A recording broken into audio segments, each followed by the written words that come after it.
نحمده ونصلی علی رسولہ الکریم اما بعد۔ ترجمے والے قرآن پاک کا صفحہ نمبر 1022، 28واں پارہ سورہ حشر، پہلا رکوع، آیت نمبر 9 اور 10۔ اعوذ باللہ من الشیطان الرجیم، بسم اللہ الرحمن الرحیم۔ والذین تبوأوا الدار والإیمان من قبلهم يحبون من هاجر إلیہم ولا یجدون فی صدورهم حاجة مما أوتوا ويؤثرون على أنفسهم ولو كان بهم خصاصة ومن يوق شح نفسه فأولئك هم المفلحون۔ والذين جاءوا من بعدهم يقولون ربنا اغفر لنا ولإخواننا الذين سبقونا بالإيمان ولا تجعل في قلوبنا غلا للذين آمنوا ربنا إنك رؤوف رحيم۔ صدق اللہ العظیم۔ غزوہ بنو نذیر کے بعد مال فے کے مصارف کا تذکرہ چل رہا ہے۔ مال فے کے کل 9 مصارف ہیں، جس میں سے 7 کا بیان ہو چکا ہے۔ اللہ، رسول کے رشتہ دار، یتیم، مسکین، غریب، مسافر اور فقراء مہاجرین۔ اگرچہ سب فقراء اس کا مستحق ہیں، لیکن ان میں مہاجرین بدرجہ اولا، زیادہ ان کے مستحق ہیں۔ 8ویں نمبر پر ہیں فقراء انصار، اور 9ویں نمبر پر وہ لوگ جو انصار اور مہاجرین کے بعد آنے والے ہیں، بعد والی نسلیں، بعد کے لوگ بھی اس کے مستحق ہیں۔ تو کوئی ضروری نہیں ہے کہ جو فے کا مال آئے وہ اس زمانے کے سارے مسلمانوں میں تقسیم کر کے ختم کر دیا جائے،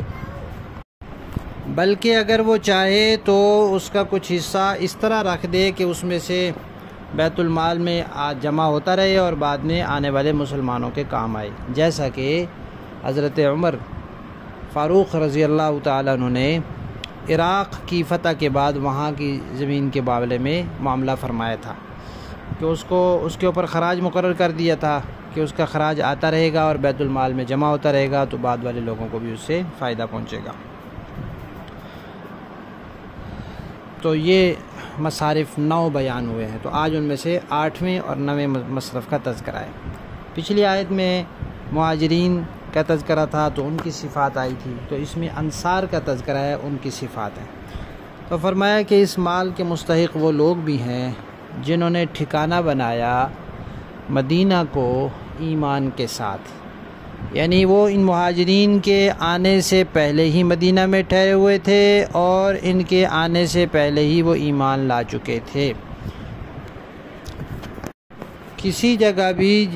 سب سے پہلے ایمان لانا ایک مشکل ترین کام ہوتا ہے۔ سارا ماحول، سارا علاقہ، سارا خاندان، سارے لوگ مخالف ہوتے ہیں، تو یہ لوگ پہلے ایمان لے آئے اور پہلے سے اس جگہ میں آ کر ٹھہرے ہوئے تھے، بسے ہوئے تھے، تو ایمان کے ساتھ انہوں نے مدینہ کو اپنا ٹھکانہ بنایا۔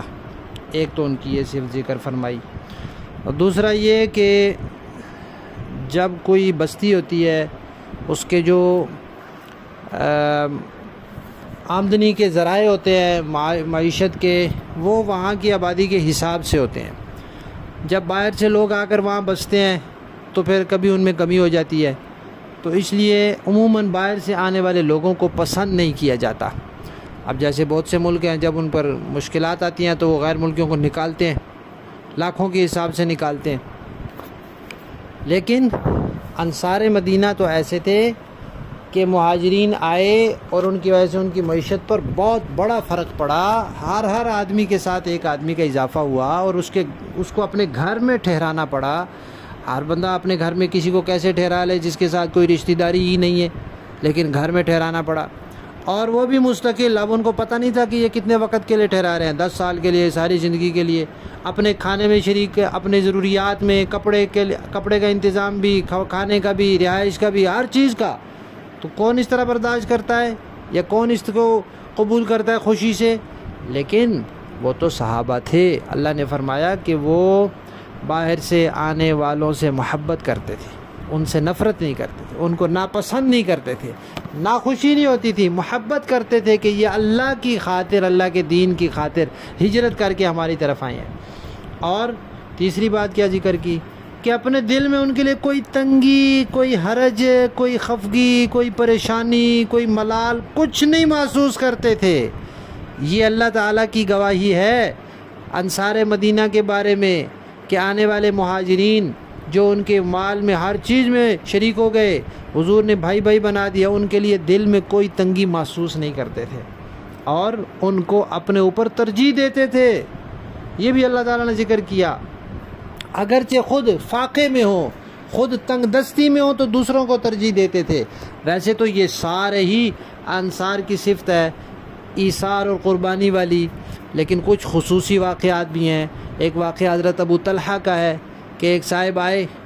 تو نبی پاک صلی اللہ علیہ وسلم نے دیکھا کہ اجنبی ہیں، تو پوچھا کہ آپ کس کے پاس آئے ہیں، کس کے مہمان ہیں؟ تو انہوں نے کہا جی میں تو آپ کے پاس آیا ہوں، آپ کا مہمان ہوں۔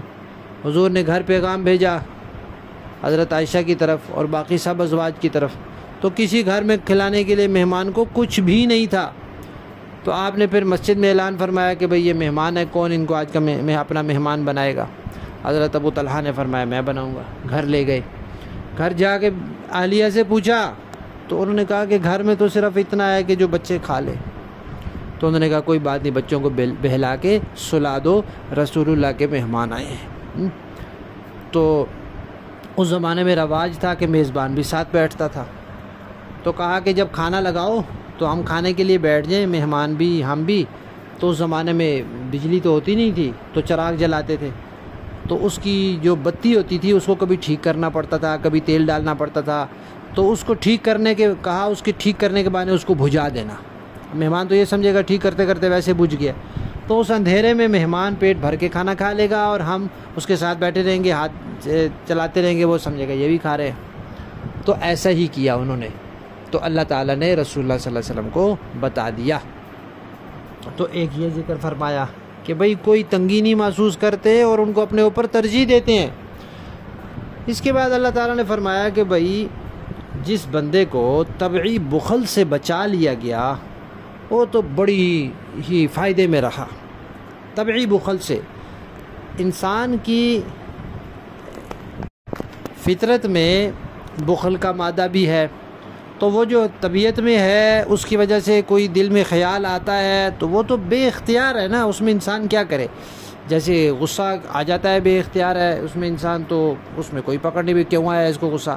لیکن اس غصہ آنے پر اگر انسان کوئی قدم خلاف شریعت، خلاف قانون اور خلاف اخلاق اٹھاتا ہے تو وہ برا ہے۔ تو اسی طرح طبیعت کے اندر اگر کوئی بخل ہے یا اس کا کوئی خیال آتا ہے تو وہ اس کی بری بات نہیں ہے، لیکن اس کی وجہ سے اپنا ہاتھ روک لینا ایسی جگہ پر جہاں خرچ کرنا چاہیے اس کی برائی ہے۔ تو اس سے جس بندے کو بچا لیا گیا اس کا اللہ تعالیٰ نے تذکرہ کیا، اور آخر میں فرمایا کہ یہی لوگ ہیں جو کامیاب ہونے والے، یہ مہاجر ہیں جو کامیاب ہیں، یہ انصار ہیں جو کامیاب ہیں، ایسی ایسی صفات والے ہیں۔ اس کے بعد مال فے کا مصرف نمبر 9 ذکر فرمایا کہ وہ لوگ جو مہاجرین اور انصار کے بعد آئے۔ بعد آنے کا یہ مطلب بھی ہے کہ پیدا ہی بعد میں ہوئے، اور یہ مطلب بھی ہے کہ جب ہجرت کا دروازہ بند ہو گیا کہ اب مکہ سے ہجرت نہیں رہی، مکہ فتح ہو گیا، تو اس کے بعد وہاں سے آئے، یا ان لوگوں کے بعد ایمان لائے کہ جو مہاجرین آنے بند ہو گئے، ان کی نصرت کا سلسلے کی ضرورت بھی نہیں رہی، تو اس کے بعد مسلمان ہوئے۔ قرآن پاک میں اللہ تعالیٰ نے ذکر کیا ہے کہ کامیاب لوگ کون ہیں؟ مہاجرین اور انصار، اور اس کے بعد قیامت تک جو اخلاص کے ساتھ ان کی اتباع کرنے والے ہیں۔ تو یہ بات ہر مسلمان کو ہر وقت یاد رہنی چاہیے کہ اللہ تعالیٰ کے ہاں کامیاب لوگ صرف 3 ہیں، ایک مہاجر صحابہ، نمبر 2 انصار صحابہ، نمبر 3 وہ لوگ جو اخلاص کے ساتھ ان کی پیروی کرنے والے ہیں، بس چوتھا کوئی گروہ اللہ تعالیٰ کے ہاں کامیاب نہیں ہے۔ تو یہاں بھی ان کا تذکرہ کیا کہ جو ان کے بعد آنے والے ہیں ان کی بھی صفات ذکر کی کہ ایک تو وہ اللہ تعالیٰ سے اپنے لیے مغفرت مانگتے رہتے ہیں کہ یا اللہ ہمیں بخش دے، یا اللہ ہمیں معاف کر دے۔ دوسرا اپنے بھائیوں کے لیے بھی کہ جو ہم سے پہلے ایمان لے آئے ہیں ان سے اگر کوئی کمی کوتاہی ہوگی اللہ ان کو بھی بخش دے، ان کو بھی معاف کر دے، ان کے درجے بھی بلند کر دے۔ اور تیسرا کہ جو ایمان والے ہیں نا ان کے بارے میں ہمارے دل میں کبھی حسد نہ آئے، ان کے بارے میں ہمارے دل میں کینہ نہ ہو، بغض نہ ہو، کوئی ملال نہ ہو، دل میں ان کے بارے میں کوئی برا خیال نہ آئے، برے جذبات نہ ہوں، خصوصاً جو پہلے گزر گئے۔ تو اس لیے حضرات علماء کرام نے لکھا ہے کہ یہ روافض ہے جن کو شیعہ کہا جاتا ہے، یہ مال فہ کے بالکل حقدار نہیں ہے، اس لیے کہ ان کو صحابہ کرام سے بغض ہے۔ تو جن کو صحابہ سے بغض ہے، اسی طرح جو ناسبی ہیں جن کو اہل بیت سے بغض ہے، اسی طرح جن کو ائمہ سے بغض ہے، فقہاء کرام سے بغض ہے، یا جن کو اپنے پہلے بزرگوں سے بغض ہے، ان میں سے کوئی بھی مال فہ کا مستحق نہیں ہے اور نہ ہی وہ کامیاب لوگوں میں سے ہے۔ تو یہ بھی وہ کہتے ہیں بعد میں آنے والے کہ یا اللہ ہمیں معاف کر دے، ہم سے پہلے ایمان لانے والوں کو معاف کر دے، اور ہمارے دلوں میں ان کے لیے کوئی کینہ نہ ہو، اور یا اللہ آپ جو ہے بڑے ہی مہربان ہیں، بڑی رحم فرمانے والے ہیں، ہم پر رحم فرما دیں۔ تو اس طرح یہ یہاں 9 مصارف اس پہلے رکوع میں پورے ہو گئے ہیں۔ لفظی معنی دیکھیں، والذین اور جو لوگ تبوؤ مقیم رہے، ٹھکانہ بنایا انہوں نے، الدارا دار کو یعنی دار ہجرت کو، مدینہ کو، والایمانہ اور ایمان کو یا ایمان کے ساتھ، دونوں ترجمے ہو سکتے ہیں، من قبلہم ان مہاجرین سے پہلے، یحبونا وہ محبت کرتے ہیں، من اس سے، ہاجرہ جو ہجرت کر کے آئے، الیہم ان کی طرف، ولا یجدون اور وہ نہیں پاتے، فی صدورہم اپنے دلوں میں، حاجتن کوئی حاجت، کوئی تنگی، کوئی حرج، مما اس میں سے، اوتو جو انہیں دیا گیا، یعنی جو کچھ ملتا ہے اس میں کوئی تنگی نہیں کہ رسول اللہ نے مال فہ تقسیم کیا تو کسی کو دیا کسی کو نہ دیا، ان کو کوئی تنگی نہیں، کوئی دل میں ملال نہیں کہ ان کو کیوں دے رہے ہیں، ہمیں کیوں نہیں دیا جا رہا۔ بلکہ انصار نے تو کئی موقع پر خود سفارش کی کہ یا رسول اللہ آپ نے اس موقع پر ہمارے مہاجر بھائیوں کو نہیں دیا، ان کو بھی دے دیں، اور اپنا مال بھی پیش کیا کہ جو مال اب کافروں سے ملا وہ بھی مہاجروں کو دے دیں، ہمارے مال میں سے بھی جو چاہیں ان کو دے دیں۔ سبحان اللہ سبحان اللہ، ایسی بھی کوئی مثال دکھا سکتا ہے دنیا میں۔ وَيُؤْثِرُونَ اور وہ ترجیح دیتے ہیں، عَلَىٰ أَنفُسِهِمْ اپنے آپ پر، وَلَوْ كَانَ اگرچہ ہوں، بِهِمْ ان وہ لوگ، خصاصہ تنگی میں، خود فاقے میں ہوں، تنگی میں ہوں، ومن اور جو شخص یوقع بچایا گیا، شح نفسی اپنی ذات کے بخل سے، فاولئک یہی لوگ ہیں، ہم المفلحون جو فلاح پانے والے ہیں، کامیاب ہونے والے ہیں۔ نمبر 9، والذین اور جو لوگ جاؤ آئے، من بعدہم ان کے بعد یعنی مہاجرین کے بعد، انصار کے بعد، یقولون وہ کہتے ہیں، ربنا اے ہمارے پروردگار، اغفر لنا ہمیں بخش دے، ولاخواننا اور ہمارے بھائیوں کو بھی، الذین وہ لوگ، سبقونا جنہوں نے سبقت کی ہم پر، بالایمان ایمان میں یعنی پہلے ایمان لے آئے، ولا تجعل اور یا اللہ نہ بنانا، فی قلوبنا ہمارے دلوں میں، غلن کوئی کینہ نہ ہو، ہمارے دلوں میں کوئی کینہ، للذین ان لوگوں کے لیے، آمنو جو ایمان لائے، ایمان والے کے بارے میں دل میں کینہ نہیں ہونا چاہیے۔ ربنا ہمارے پروردگار، انکا بے شک آپ، رؤوف شفقت کرنے والے ہیں، رحیم مہربان رحم کرنے والے ہیں۔ حضرات علماء کرام نے لکھا ہے کہ جو گمراہ فرقے ہوتے ہیں ان کے اندر قلت تعبد اور قلت تعدب ہوتا ہے، یعنی ایک تو زیادہ عبادت کرنے سے بھاگتے ہیں کہ زیادہ عبادت نہ کرنی پڑے، 20 تراویح نہ پڑھنی پڑے، 8 پڑھ لیں، یہ نہ کرنا پڑے، یہ کر لیں، اور ہاں کہیں ضد بازی ہو تو پھر کرتے ہیں، ضد بازی میں زیادہ کریں گے ویسے زیادہ کرنے سے بھاگتے ہیں۔ اور دوسرا ان کے اندر ادب کی کمی ہوتی ہے، نبیوں کی بے ادبیاں، صحابہ کی بے ادبیاں، ائمہ کی بے ادبیاں، اور اپنے سے پہلے نیک بزرگوں کی بے ادبیاں، علماء کی بے ادبیاں، تو بے ادبی والے ہوتے ہیں۔ یہ گمراہ فرقوں کی ایک گویا کہ علامت ہے۔ ان کے سامنے اگر تعظیم کی جائے صحابہ کی تو ان کو اچھی نہیں لگتی، ائمہ کی، فقہاء کی تعظیم کی جائے تو ان کو بری لگتی ہے، علماء کرام کی تعظیم کی جائے تو ان کو بری لگتی ہے، یہی ان کے گمراہ ہونے کی نشانی ہوتی ہے۔ با محاورہ ترجمہ دیکھیں جی۔ والذين تبوأوا الدار والإيمان من قبلهم يحبون من هاجر إليهم ولا يجدون في صدورهم حاجة مما أوتوا ويؤثرون على أنفسهم ولو كان بهم خصاصة ومن يوق شح نفسه فأولئك هم المفلحون۔ اور یہ مال فے ان لوگوں کا بھی حق ہے جو پہلے ہی سے اس جگہ یعنی مدینے میں ایمان کے ساتھ مقیم ہے۔ جو کوئی ان کے پاس ہجرت کر کے آتا ہے یہ اس سے محبت کرتے ہیں، اور جو کچھ ان مہاجرین کو دیا جاتا ہے یہ اپنے سینوں میں اس کی کوئی خواہش بھی محسوس نہیں کرتے، اور ان کو اپنے آپ پر ترجیح دیتے ہیں چاہے ان پر تنگ دستی کی حالت ہی گزر رہی ہو۔